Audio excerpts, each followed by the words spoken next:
Hello everyone, a look here at some Russian losses near Raihorodka. Now, these are all from September until now, so they're definitely worth a look, but they didn't all occur on the same day or with the same attempted push. First we see a burnt out Scooby-Doo van, an important target which stops the Russians from investigating ghosts. The drone then pans across to show a supply truck, looks like it may be a Kamaz, which is still burning. Up next, we see a BTR-82. Now, the same rust colour as Russia's aircraft carrier. Up next, a pair of armoured fighting vehicles. One is a BTR variant that's now just a husk, and then next to it is what looks to be an MTLB. There's then a cut in the video, and the drone scouts out a different area. First of all, we see the blackened remains of a BMP-3. Then, yet another BTR-82. Now, the BTRs are dropping like flies lately, aren't we? I'll have a look at their total losses later on in the video.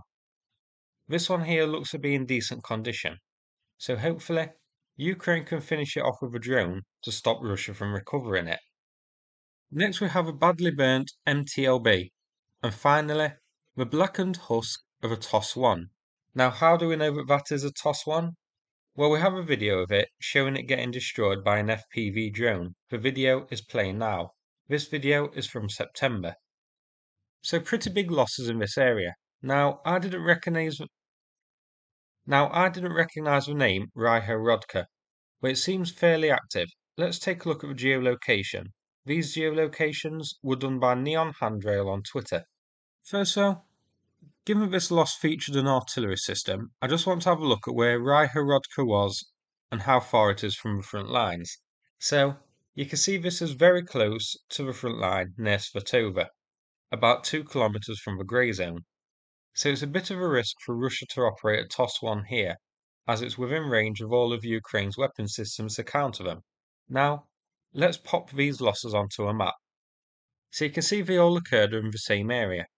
The Scooby-Doo van, the Kamaz BTR-82, the BTR and the MTLB were all destroyed along the main road heading into town from the east. Now these aren't the remnants of one big push. These losses were accumulated over a period of time, with the burning Kamaz being the most recent.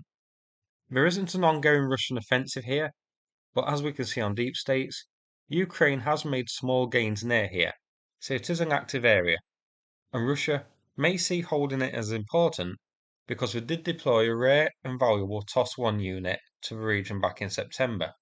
Back to the map of losses, the BMP-3, BTR-82, MTLB and the TOS-1 were destroyed to the southeast of the settlement.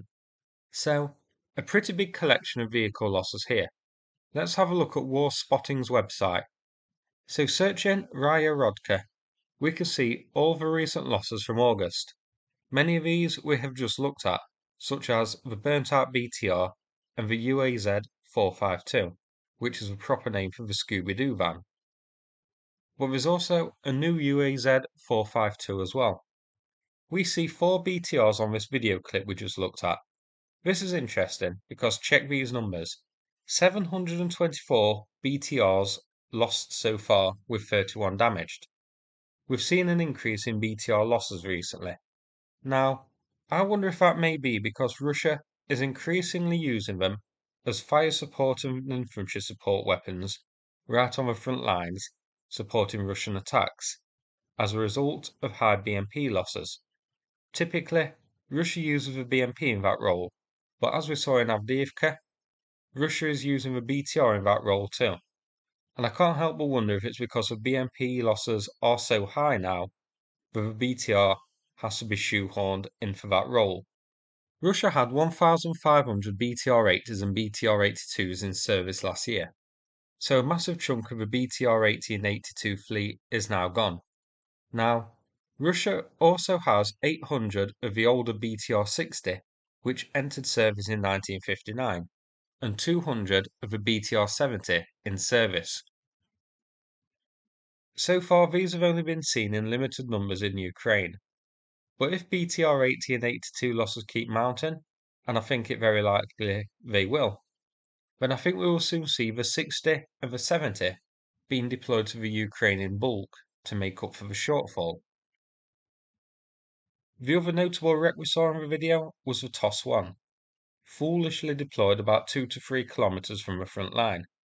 But I suppose in a way that can't be helped, as the TOS-1 has a very short range of just 10 kilometers. That's its big weakness. They're very destructive and put down a lot of firepower, but they are very, very short range. 10 are lost so far in Ukraine, with 1 damaged, according to War Spotting. Russia had 45 or so in service last year. So that's it for this video. Now, before we finish, I'm going to play 2 videos from NAFO about the ongoing fundraiser with them. Thanks very much, and take care everybody. Ми, танковий батальйон 41-ї бригади, потребуємо авто для виконання бойових завдань, евакуації поранених та аеророзвідки. Звертаємось по допомогу до Сучі Маймус та фонду 69 Сніфінг бригади. Слава Україні! Героям слава! We are the Burevy Offensive Guard.